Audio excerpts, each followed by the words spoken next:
I'm Rob Cass, Carnegie Mellon University, and I'm recording this on June 12th, 2020, a time that's very emotional.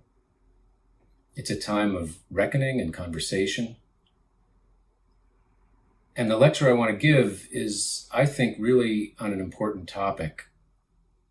It's not about that conversation, but it actually will touch on it in a way that I hope will be helpful in its own small way. Science is facing a crisis. It's provided a foundation for the betterment of human beings, yet it's widely rejected as a credible source of information and judgment. Distrust of science has many causes, but one that's received too little attention, I would label a failure of narrative. It's a failure of scientists, journalists, and educators to describe accurately the results of scientific investigations and the knowledge they produce. Put differently, scientists, journalists, and educators don't do a very good job of describing what science actually is. And in their zeal to communicate, researchers themselves sometimes abuse the scientific process. As a result, it's too easy to misconstrue science as a collection of purported facts, many of which turn out to be false. And this leaves people with no good reason to trust the conclusions of scientific studies. I'm worried, too, that the pandemic has made this problem even more acute. Like many other human endeavors, science is built on storytelling. The aim of science is to explain how things work. Scientific stories always blend results with speculation. But while they're offering explanations, these narratives should be clear about the strength of evidence and the resulting state of knowledge. Our notions of what constitutes an explanation are intimately connected with causation. And even though there's no comprehensive rule book, no set of algorithms that can determine accurately what we mean by these words, there exist some very important guidelines that, if followed consistently, would greatly improve the quality and ultimately the stature of science. I'm going to step through an example, a scientific article, which I've chosen partly because it illustrates what I want to say, but also because in many ways it's an excellent paper. It's in a top journal, and yet the authors abuse the scientific process by failing to separate clearly their findings from their speculative explanations. The article that I'll be focusing on has an interesting exemplar of a very widespread and troubling phenomenon. It's called Modular Segregation of Structural Brain Networks Supports the Development of Executive Function in Youth. It's a brilliant title that makes a simple, declarative statement. However, as you think about it, this seems like something that would be pretty hard to know definitively. The thing whose evolution and development these authors want to explain is executive function, an umbrella term based on a metaphor suggesting perhaps there's an executive in your brain that's in charge and tells all the rest of your brain what to do. Of course, the metaphor is not to be taken literally, and it has proven to be a valuable concept. It's implemented as a composite score from various components of a neurocognitive test that's administered to subjects in the study. Evaluations that try to measure such things as ability to control attention, ability to shift tasks, and the capacity of working memory, that is, short-term memory that's used for routine cognitive functions. Importantly, children tend to do better on these tests as they get older, so the scores improve with age. This is depicted by an arrow in the cartoon the authors provided. Structural brain networks are defined by an indirect measure of white matter tracts, white matter as opposed to gray matter, which are involved in relatively long-range communication within and across regions of the brain, or what they call modules. Modular segregation is the tendency as children get older for this kind of white matter connectivity to increase within brain regions or modules and decrease across modules, again, as depicted. The results in this paper show that their measure of executive function increases with both age and a measure of modular segregation. My view is that this is interesting and nicely accomplished. In this sense, it's a very good paper. The difficulty, and I will explain this in a bit more detail, is that the author's analysis does not justify the explanatory story in the title, which states that increased modular segregation in some way leads to enhanced executive function. The offending word is supports, and this message in the title is a good representation of what the authors claim in their discussion of results. As I said, scientific stories almost always blend results with speculation. But in this case, inadequate attention to the strength of evidence and the resulting state of knowledge gives readers a very wrong impression. This is what I'm calling a failure of narrative. That is, a failure of scientific storytelling. The source of the problem here is an inevitable mismatch between words or concepts and the mathematics that get used in data analysis. Concepts are often ambiguous, while mathematics is precise. I call this the problem of ambiguity in data analysis. Vague concepts can be made precise in more than one way. One of the first things statistics students are exposed to in their elementary courses is the distinction between median and mean. For example, in 2010, the median household income in Pittsburgh was $42,000, but because a comparatively small number of households have large incomes, the mean was $65,000. In basic statistics, median and mean are often presented primarily to discuss what is usually called central tendency among a bunch of numbers. But it also illustrates the deep and important point that a vague general idea can be made precise in different ways. Another of my favorite illustrations of this is the concept of information. In statistics, engineering, and computational neuroscience, the term information almost always refers to what is more properly called mutual information or Shannon information, and Fisher information is closely related. The general idea behind Shannon information is that information reduces uncertainty. A variable x contains information about a variable y if knowing the value of x reduces the uncertainty of y. This is a pretty good way to understand what we should mean by information. But squared correlation can also quantify reduction of uncertainty. So information as reduction of uncertainty is ambiguous. There's more than one way to instantiate it. The discipline of statistics is keenly aware of the many-to-one mapping of mathematical instantiations to their corresponding vague concepts. Now that I've said what I meant by ambiguity, I want to turn to the most important method in statistics, regression. I say it is the most important method because historically it led to the idea of statistical models. It has turned out to be extremely general. It's not just linear regression, but there are much more general forms. And when we include special cases such as analysis of variance, it is apparently the most widely applied method. Furthermore, in applications, it is closely tied to explanation. The example I used to introduce regression in this book I wrote comes from a 1939 paper concerning the velocity of action potential propagation in axons of neurons. In this figure, based on neurons of varying diameters, velocity is being plotted against diameter, and aside from relatively small fluctuations in the data, the relationship follows a line. The line was fitted to the data using regression. We usually say we are examining the relationship of a variable y, here velocity, to a variable x, diameter. Now, with a pair of variables, x and y, nearly everyone, at least nearly every scientist, seems to remember that correlation does not imply causation. However, when we introduce an additional variable, w, a remarkable thing happens. In common verbiage, regression examines the relationship of y to x while controlling for w, or for emphasis, regression examines the relationship of y to x even after controlling for w. This can be very useful.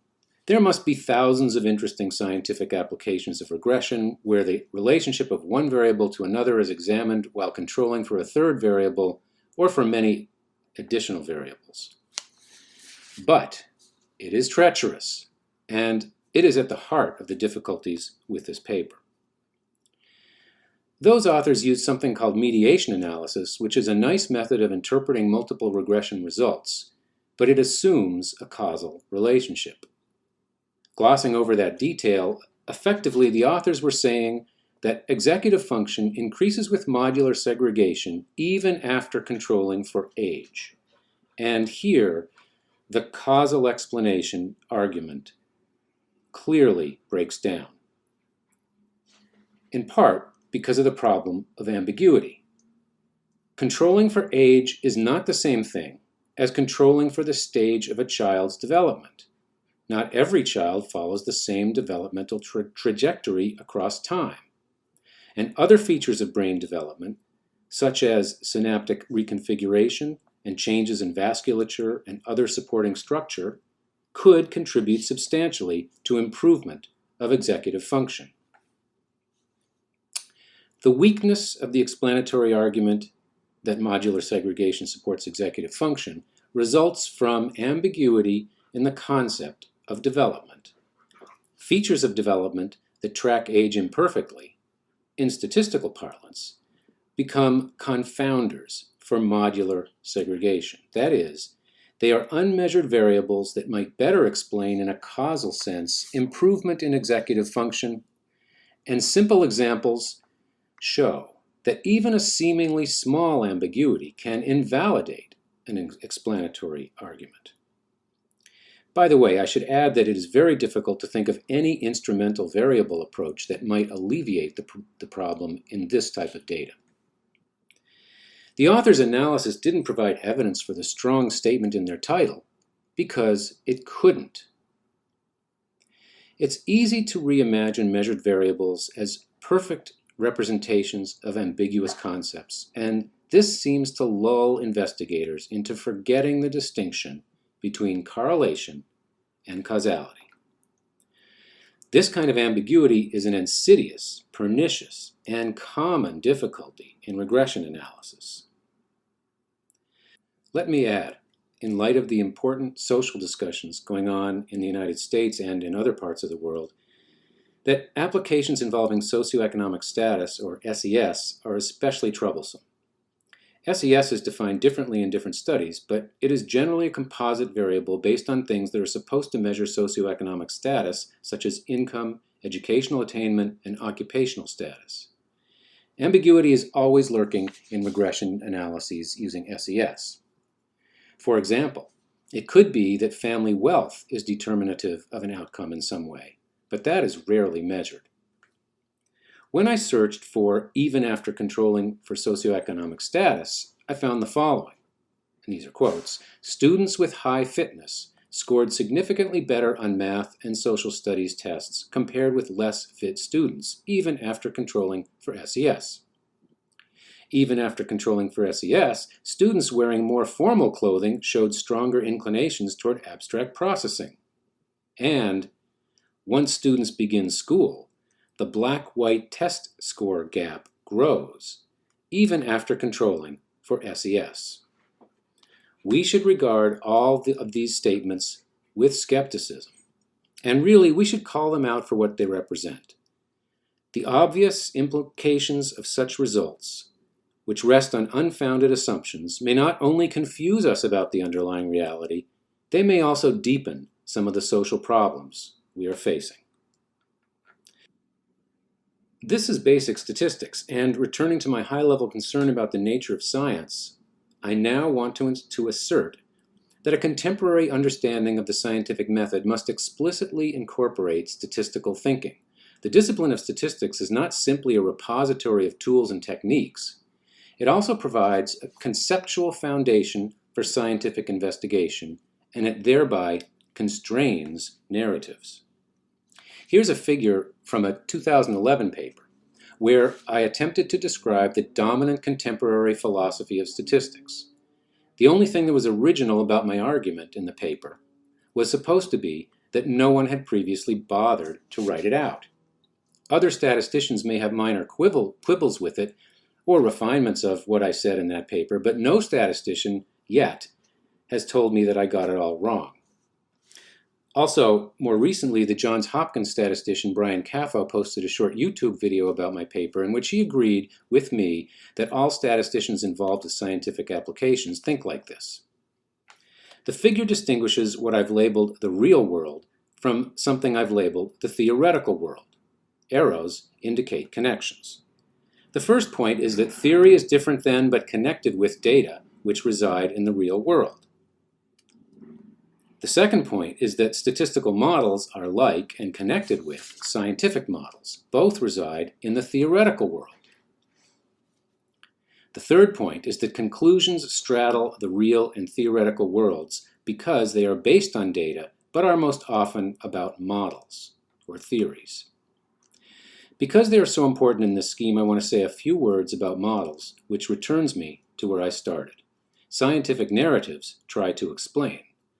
But explanations, based on models, have always been judged partly on aesthetic grounds. The best explanations are able to engage readers emotionally by virtue of their power and simplicity. A towering example is the mechanistic description of the way action potentials are generated, the Hodgkin-Huxley model, most often depicted in cartoon form as a series of events involving first sodium channels through which sodium ions enter the neuron and then potassium channels through which potassium ions exit.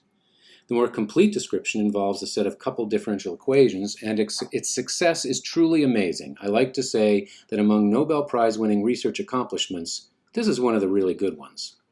It not only explained the generation of the action potential in a particular type of neuron, it also explains 6 additional related phenomena. It inspires profound feelings of awe in all of those who come to appreciate it. It has been replicated and applied in hundreds of studies, and yet, over the past 60 years, as scientists have probed in greater detail, of course, it often needs to be modified. There are many different kinds of neurons with dozens of different ion channels, not just 2, and a lot more is known about ion channels and the way action potentials are generated and propagate. Here is a nice description of what constitutes a good model in neuroscience, though it could apply much more generally. What makes a good model? Clearly, it must be based on biological reality, but modeling necessarily involves an abstraction of that reality. It is important to appreciate that a more detailed model is not necessarily a better model. A simple model that allows us to think about a phenomenon more clearly is more powerful than a model with underlying assumptions and mechanisms that are obscured by complexity. The purpose of modeling is to illuminate, and the ultimate test of a model is not simply that it makes predictions that can be tested experimentally, but whether it leads to better understanding. No matter how detailed, no model can capture all aspects of the phenomenon being studied. As theoretical neuroscientist Idan Segev said, borrowing from Picasso's description of art, modeling is the lie that reveals the truth. Now, I was struck by that last phrase, modeling is the lie that reveals the truth. Picasso had said art is the lie that reveals the truth. My broader interpretation is that the abstract world of symbols, including math, words, and paintings, can reveal important aspects of reality, the reality of scientific data or of lived experience. Furthermore, the most profound feelings we get from science or art come not as much from an understanding of specific data or specific behaviors of real people, but rather from our sense that a theory or a novel or a painting can explain so much. However, in statistics, I prefer to replace modeling is the lie that reveals the truth with a famous dictum by the statistician George Box. All models are wrong, but some are useful.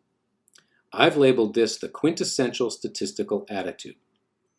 It's an important change of emphasis, going from truth to usefulness. And in my 2011 paper, I was led to call the dominant contemporary philosophy I was describing statistical pragmatism.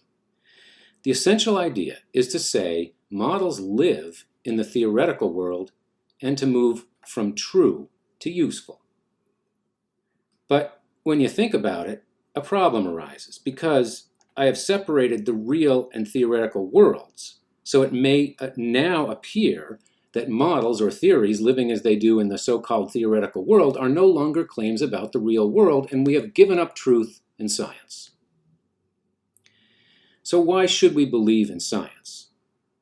There is a clear answer. Science has a special status among subjects of narrative conversation due to the scientific method.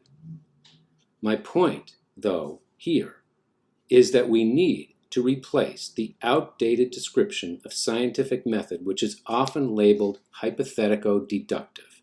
If, for example, you look up scientific method in the Oxford English Dictionary, you'll find a serviceable description that references Bacon and Descartes. Those are 17th century philosophers. But we don't teach 17th century calculus because there's been progress since then. And the same is true about our understanding of the scientific method. Here's an attempt to describe it. The scientific method aims to provide explanatory models and theories by collecting and analyzing data according to protocols, so that A, the data provide information about models, B, replication is possible, and C, the models become increasingly accurate. I don't have time to go through this carefully, but I did want to show you a concise statement. And notice, please, that causation is subsumed here by my reference to explanatory models. We say a model, or a theory, such as the Hodgkin-Huxley model, is true in the sense that it provides an excellent explanation of a particular set of results and can be used to explain future results of a similar type. That is, the truth of a theory is contingent both on our state of knowledge and the purposes to which it will be put. Over time, scientific theories become increasingly accurate in their ability to explain results, including a wider variety of results as they get modified. Importantly, scientific knowledge is always uncertain as it relies on the procedures of the scientific method. So, the sense in which I meant that statistics provides a conceptual foundation for scientific investigation is this. Because statistics provides a direct assault on the problem of connecting the empirical world with the world of theory, it leads us to a better description of scientific knowledge and truth. Because statistics evaluates strength of evidence, narratives well informed by statistics tend to assess the strength of knowledge and identify speculation when it occurs. So what lessons should we take away from my discussion? Science and the world as a whole would function better if constraints on narrative were informed by basic teachings of statistics. The scientific community, of course, should insist on greater clarity and restraint in discussing results, and in public should self-consciously promote an accurate view of science. Thank you.